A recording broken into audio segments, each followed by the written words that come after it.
ایک بادشاہ تھا۔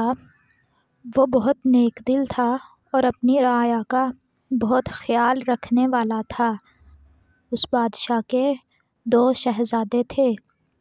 بڑے شہزادے کا نام عبید تھا اور دوسرے شہزادے کا نام عزیز تھا۔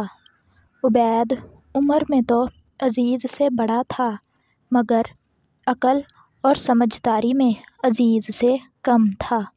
ایک دن بادشاہ نے اپنے دونوں شہزادوں کو بلایا اور کہا، میرے بچوں، اب میں بوڑھا ہوتا جا رہا ہوں، اس لیے یہ سلطنت تم دونوں میں سے کسی ایک کے نام کرنا چاہتا ہوں۔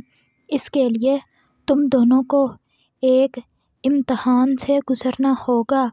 تم دونوں الگ الگ سمتوں میں جاؤ، میں تمہیں 10 اشرفیاں دوں گا۔ جس نے بھی رقم کو اچھی جگہ استعمال کیا میں اسے پھر بادشاہ بنا دوں گا۔ دونوں نے اپنے والد کو الوداع کہا اور وہاں سے چل پڑے۔ کچھ دیر چلنے کے بعد عبید ایک شہر میں پہنچ گیا۔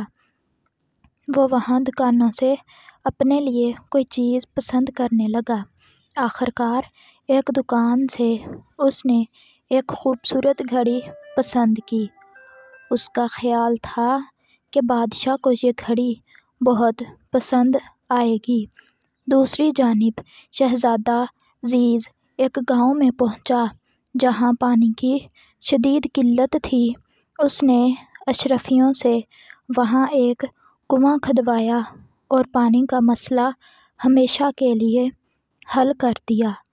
واپس آ کر دونوں شہزادوں نے اپنی اپنی داستان بادشاہ کو سنائی۔